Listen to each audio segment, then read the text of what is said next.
Okay, chillins, let's dive right in today to working on using that plan that we created yesterday to turn it into our very own story. Before we dive into the deep end with our plans, let's take a look back at that chart that we made of all of the different things that Mo Willems uses in his writing. I want to add a few things to that chart, and I'm going to tell you why, because I think it will help you in creating your story. So let's rewind to move forward. We've already been authors, right? But now we are authors of our own, totally own thing, using our friend Mo Willems as inspiration. Let's talk about, are you ready to go outside? But first, I want to point out a couple of things that I've added to our chart here that Mo Willems does in his books. And we have seen all of these things and we've noticed all of these things, but now we're going to take them and apply them to our own writing, okay? Let's point them out so that you can be thinking about them when you're beginning to plan your story. First is a speech bubble.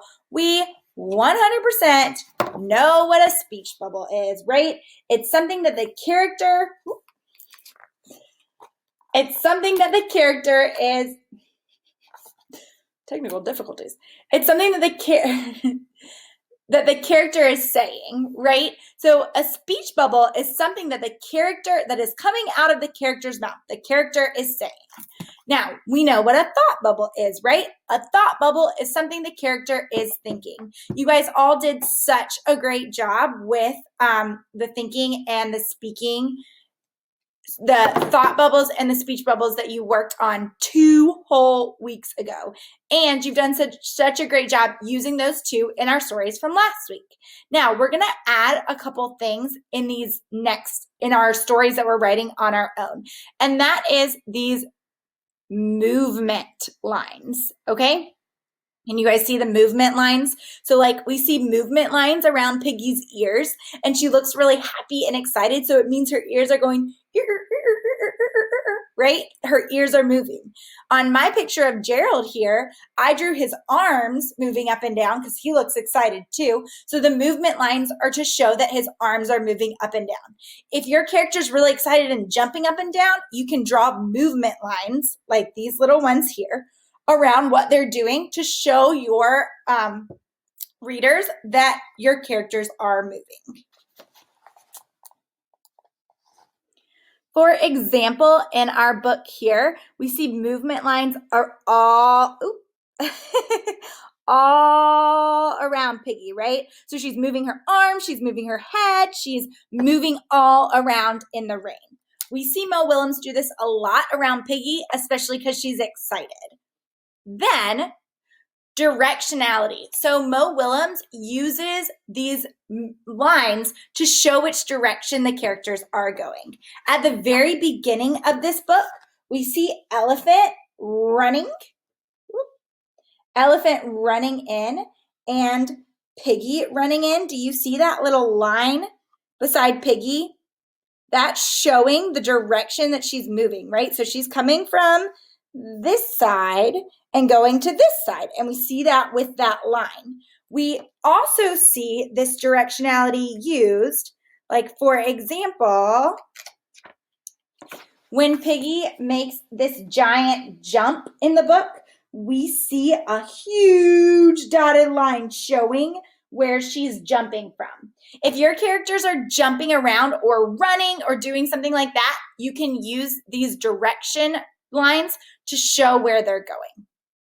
Lastly, we see that Mo Willems uses big words to show that his characters are loud. We see this and hear this a lot, especially when someone's reading you the story. And you see these huge words like what Piggie is saying here. She's screaming that, right?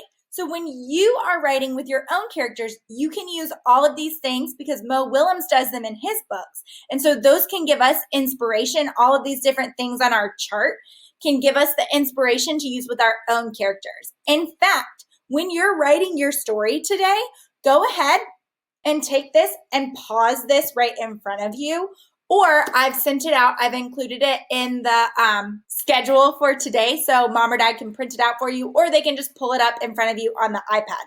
This is a great thing to be looking at when you're writing so that you can remember to use all of those different things. Or when you go back and edit your writing, you can remember to add these different things for your characters. And now for that fun part, using your plan to create your story, okay? So remember, I planned my story by writing first and then drawing the pictures.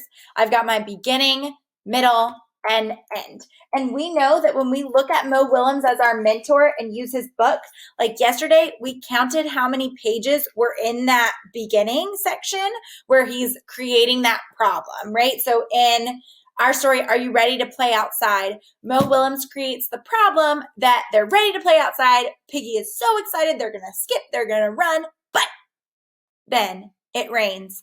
So that's the problem. And he used 7 whole pages to create that problem. And then we have the middle when they're solving the problem.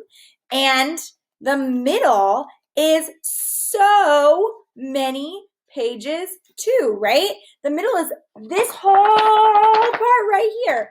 This whole book, Mo Willems' whole book, is like, it says that it is 57 pages. Do you see that?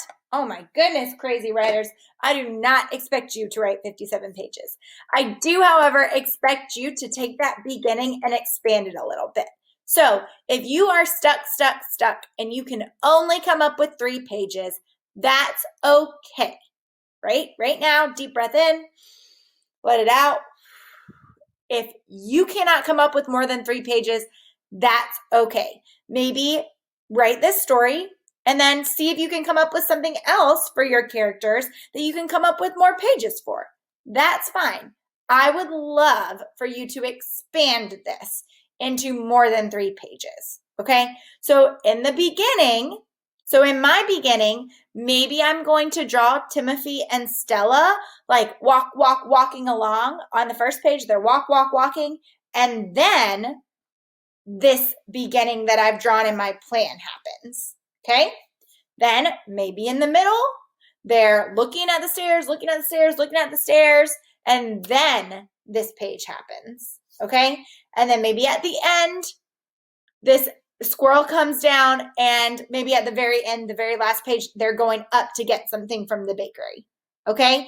I know that you are all super creative, super writers, and I know that you can come up with tons of adventures for your characters. So please, when you finish turning your plan today into your story, go ahead and send me a picture of it. Send me a video of you reading it. I would love to see these awesome stories. All right. And do not forget, as I let you go and begin your writing, to put that Mo Willems chart with their movement lines, their directionality, the big words for big thoughts being really loud.